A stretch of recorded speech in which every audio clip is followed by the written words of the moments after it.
Բարև ձեզ, Վարշավայից իր աշխատանքն է շարունակում, ՎՏ Հայաստան Նյուզը տաղավարում աշխատում է Ռազմիկ Մարտիրոսյանը։ Երևանին այլ բան չի մնա, քան ընդունել հապկից հեռացման որոշումը, Նիկոլ Փաշինյանն է հայտարարել։ Ռուսական սահմանափակումների ֆոնին ինչ լուծումներ է առաջարկում կառավարությունը։ Մատրյոշկա բոտային ցանցը նոր արշավ է իրականացրել Հայաստանի դեմ։ Այս եւ այլ թեմաների վերաբերյալ մանրամասներն առաջիկա րոպեներին։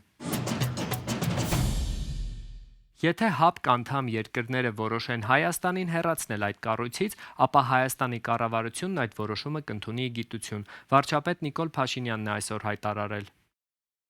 ՀԱՊԿ-ի հետ կապված չեմ կարող մեկնաբանություն անել, ես գիտեմ, որ ՀԱՊԿ-ից հեռացման մեխանիզմ կա, այո, գործում է, եւ եթե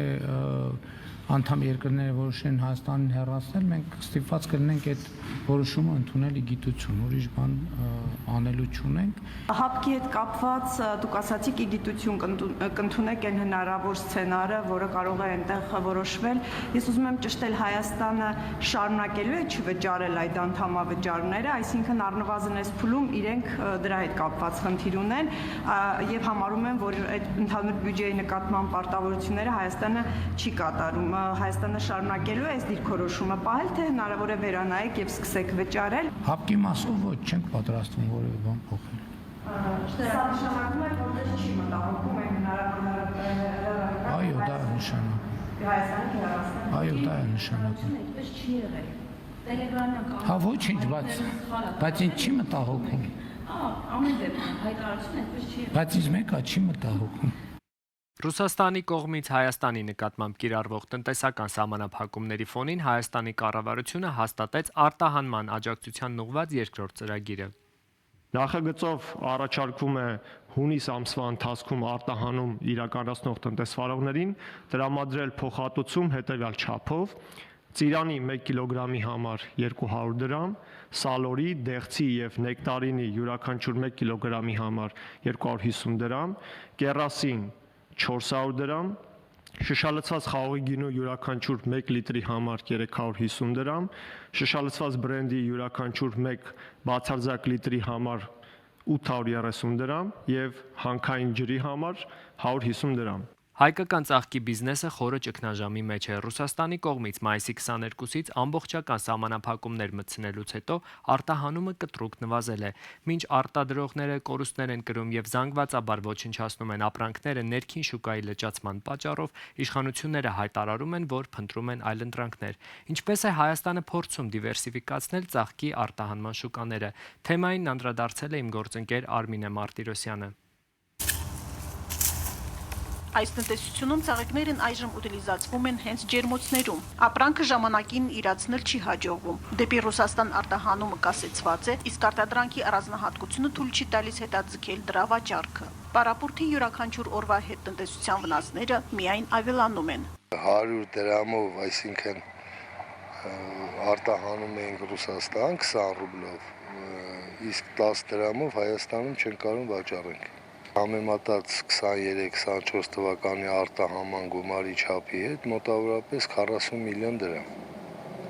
որ կարող է արտահանել, չեմ արտահանել ու թափել։ Իսկ 26 թվականին արդեն կարելի է ասել գարնան բերքը ամբողջությամբ թափել են, դա մոտավորապես մի 15 միլիոնի կարգի, մինչ այսօրս։ Այս հիմա ինչ դուք դեմ եք ծաղկած, սա վաճառքի ենթակա չի։ Կտրում ենք ու աղբամանը։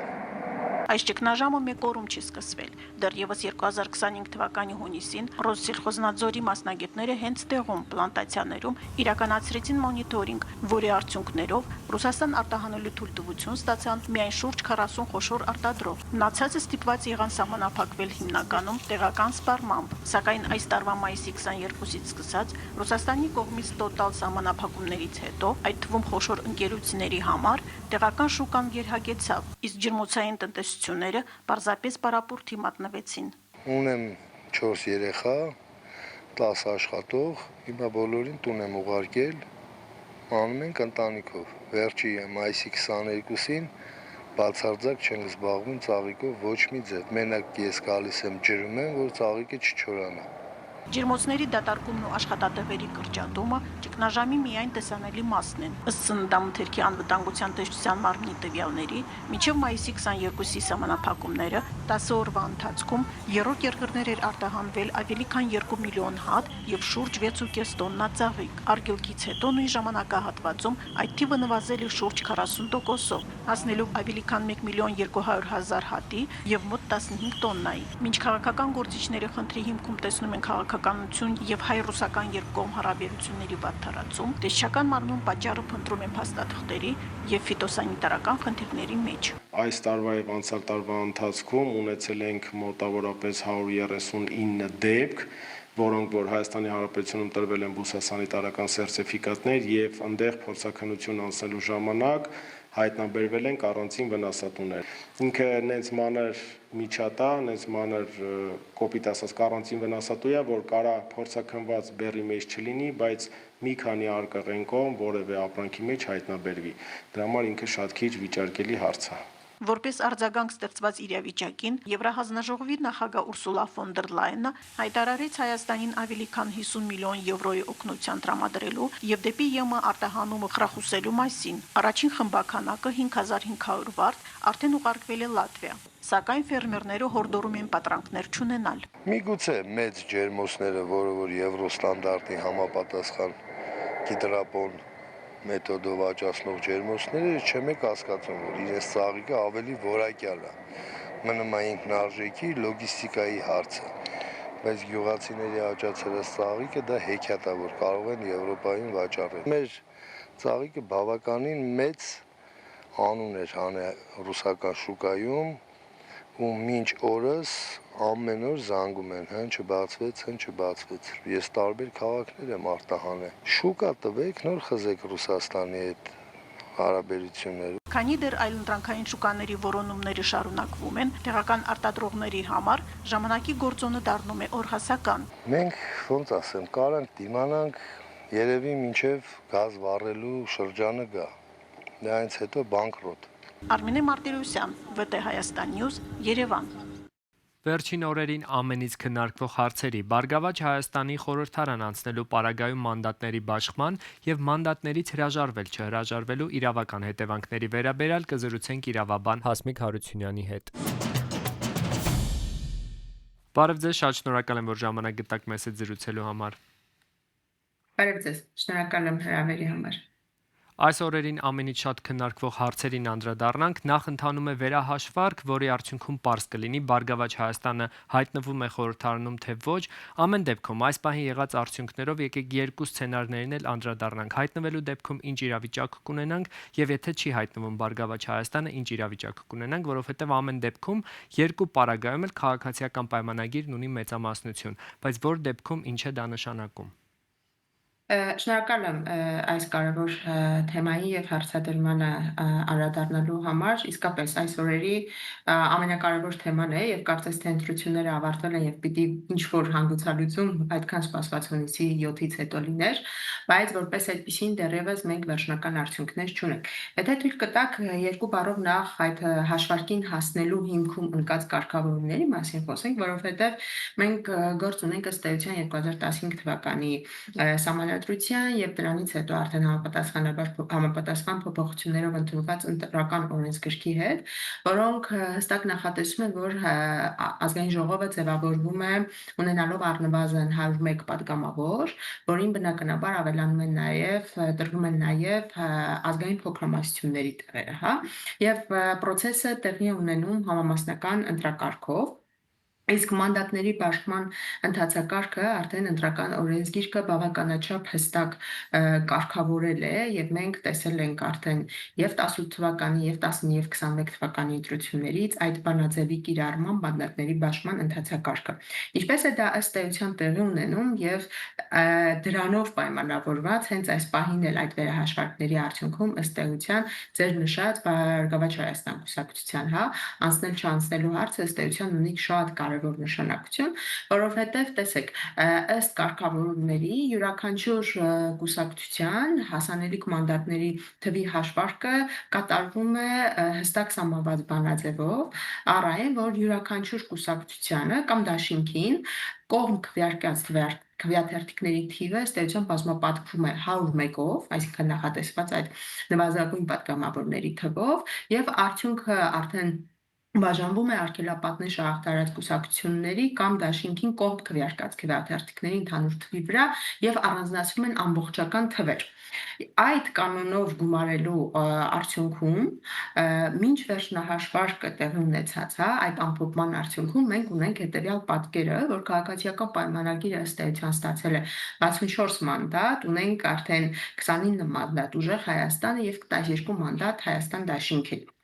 Մենք տեսանք, որ երկուշաբթի առավոտյան հայտարարվեց Բարգավաճ Հայաստանը որպես 4-րդ տեղով արդեն անցնող կուսակցություն, ըստ էության ունենում էինք մենք ազգային ժողովում այս փոփոխություններից հետո առաջին անգամ, որ 4 կուսակցություն հնարավորություն ունի մասնակցել, եւ դա ինչ որ ձևով արդեն խաղի կանոնների մեջ փոփոխություն մտցրեց։ Ինչու՞, որովհետեւ չնայած այն հանգամանքին, որ քաղաքացիական պայմանագիր կուսակցությունը ըստ էության միազնյան կարողանում է կառավարություն ձևավորել եւ ընտրում է վարչապետ, միաժամանակ սակայն 3/5-ը ճիշտ է ապահովում է այս պահի դրությամբ, սակայն որպես այդպեսին չի կարողանում ապահովել 2/3-ը, ինչը անհրաժեշտ է պատգամավորների ընդհանուր թվի 2/3-ը, ինչը անհրաժեշտ է սահմանադրության փոփոխությունների համար, հա։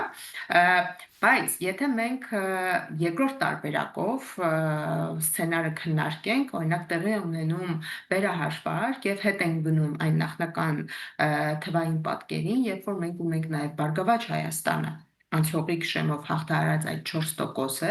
եւ տեղի է ունենում մանդատների վերաբաշխում, այս դեպքում ընդհանուր պատկերը փոխվում է եւ անորոշություններ է մեծանում։ Ինչու՞, որովհետեւ ըստ էության քաղաքացիական պայմանագիրը ճիշտ է, էլի կկարողանա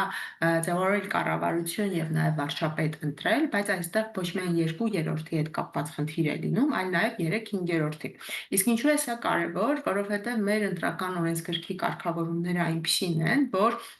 այդ 3/5-ի շեմը շատ կարևոր է մասնավորապես համանդրական օրենքների ընդունման համար, հա, եւ ամենակարևորը ինքնավար մարմինների ձևավորումը, ինչի մասին է խոսքը, հա, մարդու իրավունքների պաշտպանի ընտրություն, գլխավոր դատախազի ընտրություն, հաշվեկնիչ պալատ, հա, վճռաբեկ դատարան, համանդրական դատարանի դատավորներ, կենտրոնական բանկ, կենտրոնական ընտրական հանձնաժողով եւ մի շարք համանդրական կարգավիճակ ունեցող կարևորագույն մարմիններ, որոնց ընտրությունը մեծ հաշվով, որպես այդպիսին, թեպետ ունենալով մեծամասնություն քաղաքացիական պայմանագիրը, բայց միևնույն է չի կարող ապահովել։ Եվ ճիշտ է, հիմա կարող են մեզ հակադարձել, որ այնպես չէ, որ հենց վաղը օմբուդսմեն կամ գլխավոր դատախազ պիտի ընտրենք, որովհետև շարունակում են պաշտոնավարել, բայց եթե մենք նայենք նրանց ընտրության եւ նշանակման ժամկետներին, ինչ որ մի պահի այդ խնդրին մենք միևնույն է բախվելու ենք եւ այստեղ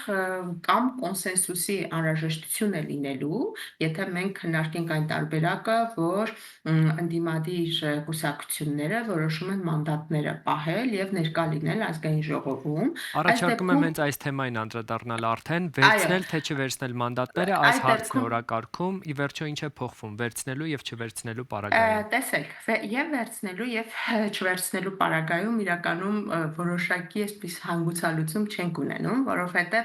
սկսենք չվերցնելուց, որպես այդպիսին իրավական հետևանք ուղղակիորեն չի առաջացնում։ Ինչու՞, որովհետեւ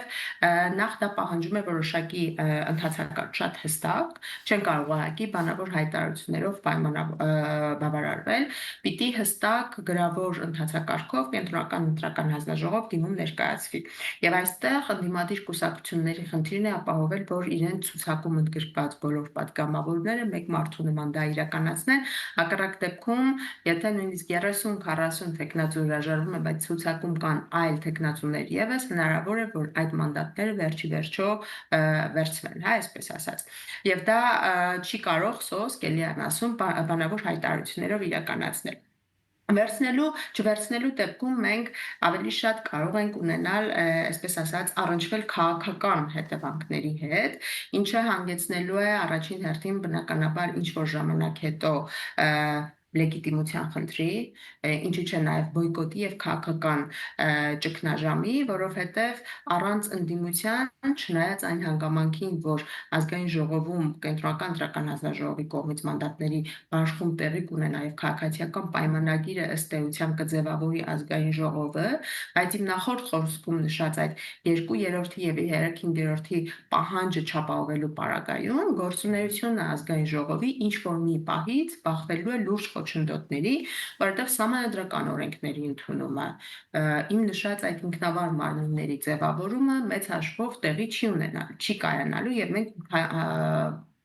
լուրջ ճգնաժամերի առաջ են կանգնել։ Արթուր Օսիպյանի նկատմամբ տեղի ունեցողին անդրադառնանք 20 օրից ավելի հացադուլում գտնվելուց հետո ի վերջո իրավապաշտպանների երաշխավորությամբ նրա խափանման միջոցը փոխվեց, ձեր գնահատականը այս ամբողջ գործընթացին։ Նախ պետք է դրական գնահատել բնականաբար խափանման միջոցի փոփոխությունը, բայց այստեղ շատ կարևոր է ուշադրություն դարձնել այն հանգամանքին, որ քրեական հետապնդումը ըստ էության շարունակվում է եւ գործը շարունակում է կենթանի լինել։ Խափանման միջոցի փոփոխությունը չի նշանակում, որ Արթուր Օսիպյանը վերջնականապես ազատված է այդ քրեական հետապնդումից կամ նա անմեղ է ճանաչված, հա, այսպես ասենք, փաստացի շարունակում է քրեական հետապնդումը այդ շատ վիճելի եւ խոցելի քրեական օրենսգրքի հոդվածների ներքո խուլիգանություն, նախընտրական քարոզչությանը խոչընդոտել եւ հրապարակային բռնի կոչեր իրականացնելը, ինչը մեծ հաշվով շատ թերի է եւ լուրջ քննադատությունների տեղիք է տալիս, ինչու, որովհետեւ այն միջադեպ է եւ իրավիճակը, որում մենք ականատես եղանք վարչապետի եւ Արթուր Օսիպյանի միջև ծագած կոնֆլիկտին, իրենից ներկայացնում էր սոսկ որոշակի զգայուն թեմայի շուրջ լուրջ քննադատության եւ հանրության առնվազն որոշակի շրջանակի համար կարեւորագույն թեմաների բարձրաձայնում, ինչը այո անցավ որոշակի սուր քննադատությամբ եւ սուր լեզվա ընտրանիով, սակայն դա դեռևս չի նշանակում քրեական օրենսգրքով վրա հասնող պատասխանատվություն, ինչը մենք կրկին փաստում ենք, որ անհիմն է եւ չպետք է բավարարվել խափանման միջոցի փոփոխությամբ, այլ պետք է հասնել նրան, որ ամբողջությամբ քրեական հետապնդումը դադարեցվի եւ այդ հարուցված վարույթը կարճվի։ Շնորհակալ եմ ձեզ հետաքրքիր զրույցի համար։ Պատմական իրադարձություն Բարսելոնայում Հռոմի Պապի օրհնությամբ բացվել է Սագրադա Ֆամիլիա տաճարի նոր աշտարակը։ Հռոմի Պապ Լևոն 14-րդն այցելել է Բարսելոնայի Սագրադա Ֆամիլիա տաճարը եւ մասնակցել նորագույն աշտարակի բացման արարողությանը, որի շնորհիվ Անտոնիո Գաուդիի նախագծած մոդեռնիստական այս կառույցը դարձել է աշխարհի ամենաբարձր եկեղեցին։ Հռոմի Պապը Սագրադա Ֆամիլիան ճարտարապետական գլուխգործոց է անվանել։ Նա օրհնել է 172.5 մետր բարձրությամբ Հիսուս Քրիստոսի աշտարակը, որի գագաթին տեղադրված 5 հարկանի խաչը տեսանելի է ամբողջ Բարսելոնայից։ Իր քարոզում Հռոմի Պապը նշել է, որ Սագրադա Ֆամիլիան շատ ավելին է, քան պարզապես հուշարձան։ Նրա խոսքով այն մինչ օրս շարունակում է մնալ ընթացքի մեջ գտնվող նախագիծ, որը հիշեցնում է, որ քրիստոնեական կյանքը մշտական ճանապարհ է, իսկ դրա իրական հեղինակը հենց Աստված է։ Այս թողարկման համար նախատեսել էինք այսքանը։ Հետևեք մեզ ՎՏ Հայաստան Նյուզի Facebook-յան եւ YouTube-յան հարթակներում, որպեսզի բաց չթողնեք օրվա կարևոր նորությունները։